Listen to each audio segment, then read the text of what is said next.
કચ્છમાં અનેક પ્રકારની હસ્તકળા જોવા મળે છે, જે ભરતકામથી લઈને ચર્મકામ અને મોતીકામને પણ આવરી લે છે.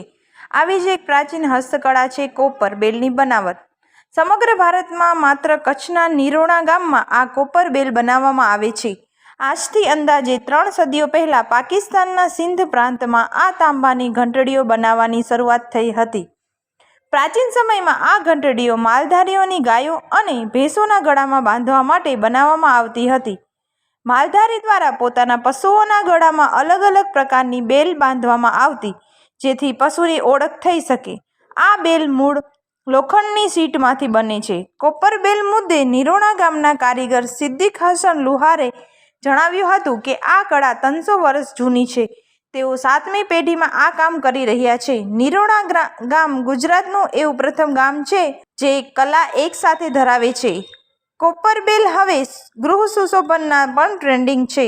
ઘંટડીઓનો અવાજ એના વપરાશ મુજબ રાખવામાં આવે છે. ભઠ્ઠીમાંથી નીકળેલી બેલની ટીપી ટીપીને તેનો અવાજ ચોક્કસ લયમાં કરાય છે. સંગીતના વાજિંત્ર, ઘરના ઝુમ્મર કે પશુઓના ગળામાં બાંધવા માટે બેલને અલગ અલગ રીતે ટીપી અને ચોક્કસ અવાજ આપવામાં આવે છે. છેલ્લા 4 દાયકાથી આ કોપર બેલનું ભારત બહાર નિકાસ પણ થાય છે અને સમગ્ર ભારતમાંથી માત્ર નિરોણા લુહાર પરિવારની ઘંટડીઓ જ એક્સપોર્ટ થઈ રહી છે, જે ખરેખર કચ્છનું ગૌરવ કહી શકાય તેમ છે.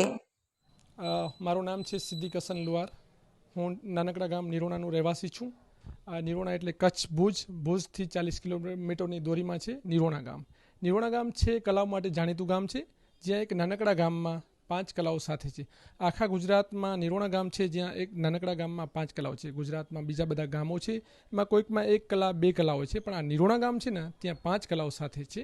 અને અમારું આર્ટ છે કોપર બેલ આર્ટ. અમારું પારંપરિક કામ છે. અમે આને 7મા જનરેશનથી કામ કરી રહ્યા છીએ, 7મી પેઢી, અને 300 વર્ષ આ જૂનું ક્રાફ્ટ છે કોપર બેલ આર્ટ. અમે એમાં અલગ અલગ સ્વરમાં બેલો બનાવીએ છીએ. વિન્ડચાઇમ હોમ ડેકોરેટમાં જે ડોરબેલ છે, કિચન્સ છે, મ્યુઝિકલ ઇન્સ્ટ્રુમેન્ટ છે, કાર હેંગિંગ છે, બધી અલગ અલગ રીતની એમાં અવાજોથી ને સુરીલી સાઉન્ડવાળી અમે બેલો બનાવી રહ્યા છીએ. અને અમે વાત કરીએ હમણાં આપણે 15મી ઓગસ્ટ 2023ની, તો અમને મોદી સરકાર દ્વારા અમને ઇન્વિટેશન કરવામાં આવ્યું દિલ્હી માટે બોલાવવામાં આવ્યું. અને 15મી ઓગસ્ટના લાલ કિલ્લા ઉપર ધ્વજવંદનના ટાઈમે અમને સારું એક ઇન્વિટેશન સાથે અમે ગયા હતા, ફેમિલી સાથે ગયા હતા. તો અમને બહુ ખુશી અને આનંદ થયું કે અમે નાના કારીગરો ત્યાં સુધી પહોંચી ના શકીએ, પણ સાહેબના ઇન્વિટેશનથી અમે ત્યાં પહોંચ્યા અને અમને બહુ જ ખુશી મહેસૂસ થઈ રહી છે. અને ત્યાં એક યોજના લોન્ચ કરવામાં આવી હતી, વિશ્વકર્મા જયંતિ યોજના, જે આવતા મહિનામાં છે લોન્ચ થઈ. તો એમાં પણ અમે ઉમ્મીદ રાખીએ છીએ કે અમે નાનકડા કારીગરોને કંઈક પ્લેટફોર્મ સારું મળે, અને અમે ઉમ્મીદ રાખીએ છીએ.